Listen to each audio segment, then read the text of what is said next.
Сәлеметсіздер ме? Мен Маңғыстау облысы Мұнайлы ауданы нөмір 3 жалпы білім беретін мектептің қазақ тілі мен әдебиеті пәні мұғалімі Бержанова Жанара Нәжімовна. Еңбек өтілім 14 жыл, педагог зерттеушімін. Білімлет платформасы ұйымдастырып отырған жаңашыл мұғалім 2023 байқауының бірінші кезеңнен өтіп, екінші кезеңіне сабағының видеосын ұсынғалы отырмын. Мен қатысып отырған аталым оқушылардың функционалдық сауаттылығын қалыптастыру және дамыту. Қазіргі әлемдік білім кеңістігіндегі халықаралық стандарт талаптарына сай еркін ойлай алатын шығармашылық тұлға қалыптастыру қазіргі қоғам талабы болып отыр. Сол себепті де сабақта оқушылардың оқу сауаттылығын, шығармашылық қабілетін дамыту үшін оқушылардың функционалдық сауаттылығын арттыруға бағытталған тапсырмаларды үнемі жиі қолданып отырамын. Сабақтың басында білімлет платформасындағы Мағжан Жұмабаевтың «Мен жастарға сенемін» өлеңінің бейне материалын көрсете отырып, осы өлеңнің мазмұны бойынша оқушылар интерактивті тапсырманы орындайды. Одан кейін топтық жұмыста оқушыларға мәтін беріліп, осы мәтіннің мазмұнын мұқият түсініп оқи отырып, үш топ үш түрлі тапсырманы орындайды. Яғни логикалық мағынаға негізделген эвристикалық жобалау әдісі бірінші топ, екінші топ кубизм әдісі, үшінші топ свод талдау әдістер арқылы мәтінді жан-жақты талдап көрсетеді. Оқушылар топтық жұмыстарын Emaze программасында 3D слайд арқылы орындап және Canva онлайн графикалық дизайн құралы арқылы слайд жасап, топтық жұмыстарын осы цифрлы ресурстар арқылы талдап көрсетеді. Сабақта қолданылған әдістердің барлығы және қолданылған цифрлы ресурстардың барлығы оқушылардың функционалдық сауаттылығын дамытуға бағытталған. Саламатсыздар ма, оқушылар? Саламатсыздар.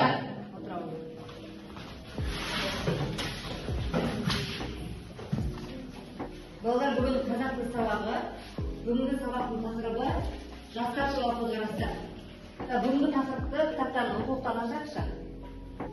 Ашамыз. Бүгінгі сабақтың мақсаты оқу стратегияларын қолдану, комментарий жасау, іске оқу және талдау. Және бүгінгі сабақта мәтінді мұқият талдап оқып, мәтіндегі қажет ақпараттарды іріктейміз және сол ақпараттарға өзіміздің көзқарасымызды білдіреміз және талдаймыз және жинақтап көрсетеміз. Мәтінді және жан-жақты талдап зерттеп оқуымыз керек. Балалар, бірінші кәсімде білім алу платформасынан бейне материал көрсетеміз. Сол бейне материалды көре отырып тапсырманы орындаймыз. Жақсы балалар, қазір бейне материал тамашалаймыз енді. Арыстандай айбатты, жолбарыстай қайратты, қырандай күшті қанатты, мен жастарға сенемін. Не ойнар, сөздерінде жалын бар, жаннан қымбат оларға, мен жастарға сенемін. Мен сенемін жастарға, алашатын аспанға, шығарар оларында таңда, мен жастарға сенемін.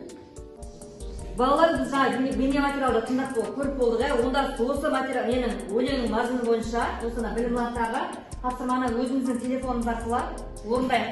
Астында жаттығуларды сол тапсырмаларды орындап көреміз қазір.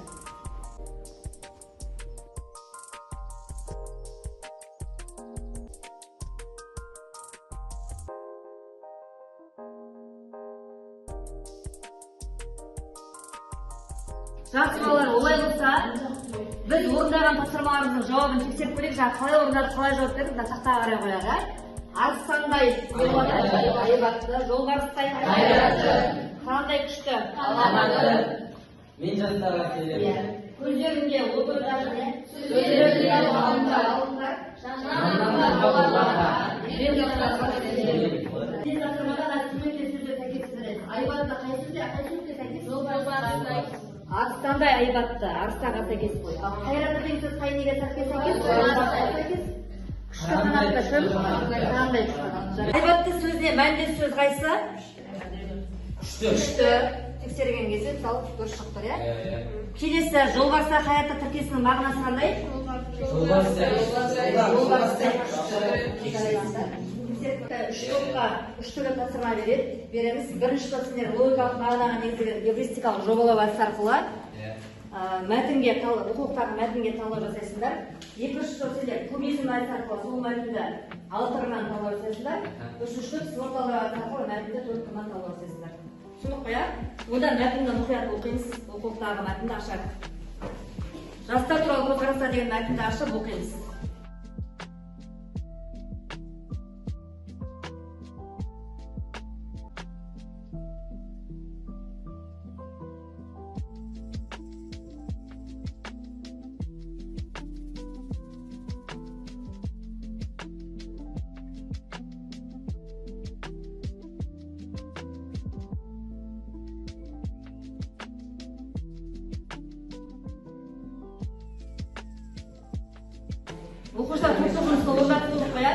Ода болған болса, онда әр топ өздері жеке шап топтығын қойып, мына сілтемені ашайын. Бірінші топ шыға қояды. Біз бұл тапсырманы Canva графикалық дизайн құралы арқылы дайындадық, орындадық. Біріншісі көтерілген мәселе. Ұлттың мүддесін ойлайтын, туған еліне адал қызмет ететін жастардың аздығы. Мәселенің өзектілігі қазіргі жаһандандыру заманында бұл мәселе өзекті, себебі мәңгілік ел болу үшін ұлттық құндылықтармен сусындаған, халқына жанашыр жастардың көп болуы керек. Сондықтан Қазақстанның болашағы жастардың қолында. Мақсаттардың төресі жалпы болашақ өсіп келе жатқан жастар халыққа арнап айтып отыр. Астарлы тұспалды ойы. Соңғы кезде кейбір жастар рухани құндылықтың орнына материалдық құндылықты бірінші орынға қоюы. Қымбат көлік, қымбат сот ұстағанына мәз болып жүргені бұл ашық шындық. Көздеген мақсаты жастарды отансүйгіштікке баулу, адамгершілікке, имандылыққа тәрбиелеу, дүниеге деген көзқарасын өзгерту. Жақсы. Келесі. Фактілер мен көзқарастар. Фактілер Бауыржан Момышұлының ұстанымдарын Куба елінің әскерлеріне жарлық ретінде оқытады. 100 жастың 90-ында желікпелік басым. Қазіргі жастар отаншылдық сезімін терең түсіне бермейді. Көзқарастар. Жастардың қазақ қалпын сақтамауы, жастарымыздың көбінің рухани деңгейі жоғары, жастарға желікпелік қасиет тән. Қарама-қайшылықтар. Дінтанушы Тұрар Әбуовтың айтуы бойынша Қазақстан жастарының рухани деңгейі жоғары, бірақ кей жастар материалдық құндылықты одан жоғары санайды. Ал дәрігер Бақтыбек Ысқақовтың айтуы бойынша қазіргі 100 жастың 90-ында желікпелік басым. Ол жастарды желікпе және мақсаты бар жастар деп екіге бөлді. Өте жақсы. Жарайсыздар. Жақсы, келесі екінші топ. Біз жұмысымызды 3D слайдмен қорғайтын боламыз. Жасөспірім бейнесі екі түрлі бейнесін айтуға болады. Бірінші мақсат жастар, алдына мақсат қоя білетін, білімге құштар, рухани құндылықтар жоғары қоятын иманды жастар.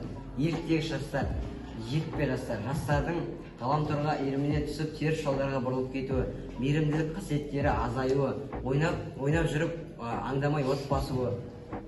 Салыстыру қазіргі жастар мен бұрынғы жасөспірімдердің айырмашылықтары. Қазіргі жастар мен бұрынғы жастардың айырмашылығы жермен көктеу. Бұрынғы жастар ақылды, жомарт, ешқандай жағдай болмаса да өздері талпынып отырған, ал қазіргі жастар жағдай бола тұра білімге құштар емес. Бірақ көпке топырақ шашпаймыз, ізденгіш, білімді жастар да бар.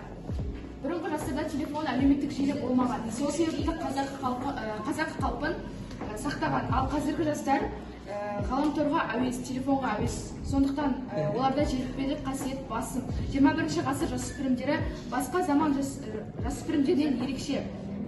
Олар тез бейімделеді. Әлі цифрландыру жүйесінде осы жасөспірімдер ең алғаш меңгерген.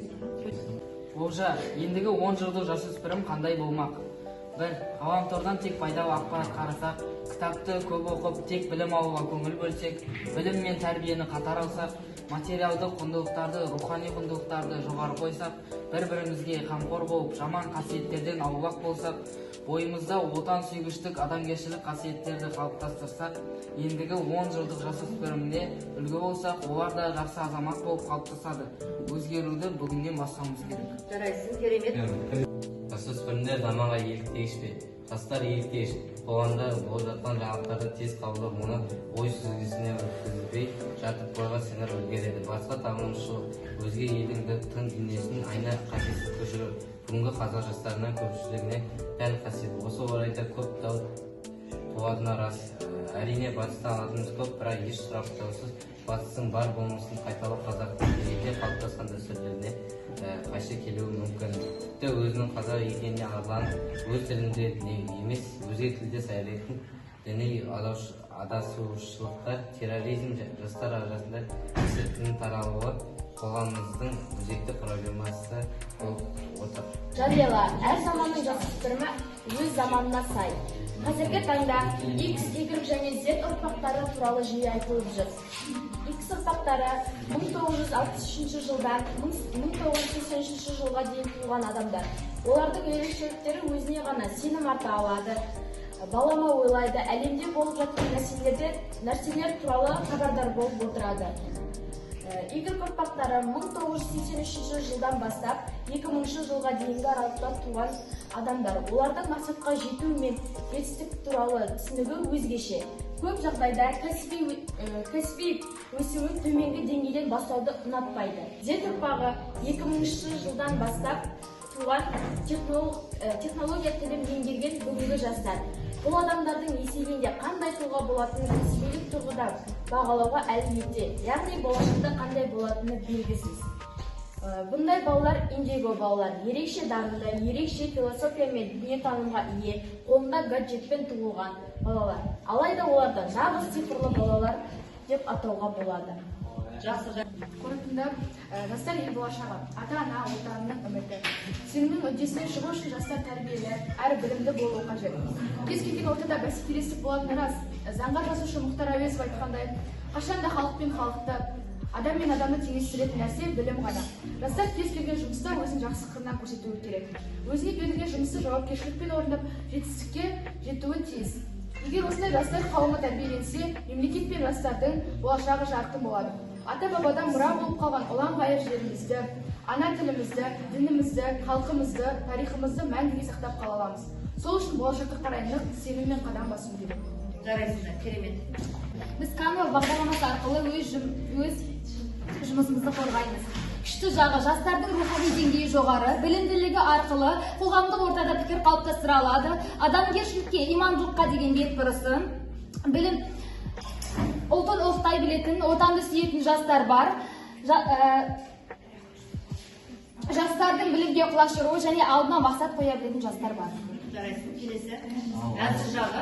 Әлсіз жағы материалдық құндылықтарды бірінші орынға қоюы, дін ұстанамын деп атасып жастардың көпшілігі қазақы қалпын сақтай алмауы, өз мүддесін ұлт мүддесінен жоғары қоюы. Мүмкіндігі материалдық құндылықтан рухани құндылықты жоғары қойса, екінші білімге құштар болса, алдына мақсат қойып, сол мақсатты жолында жұмыстанса, ешқандай елге еліктемей, қазақы қалпын сақтаса, біліммен қатар дұрыс тәрбие алса, рухани деңгейі жоғары, елінің мүддесін ойлайтын, отансүйгіш, адамгершілігі мол, иманды, жігерлі жастар қалыптасады.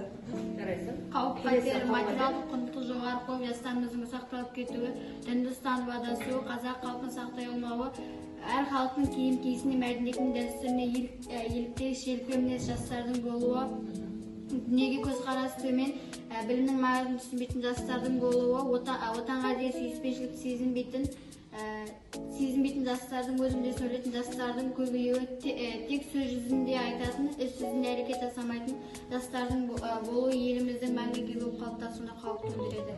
Жарайсыңдар, керемет. Үш топтар тапсырмаларында жоғары деңгейде орындап, жақсы қорғадық. Жарайсыңдар балалар. Олай болса балалар, бүгінгі сабағымыз аяқталды. Үй жұмысына жастар ертегі ертістегі деген тақырыпта есте жарық береміз. Сау болыңдар.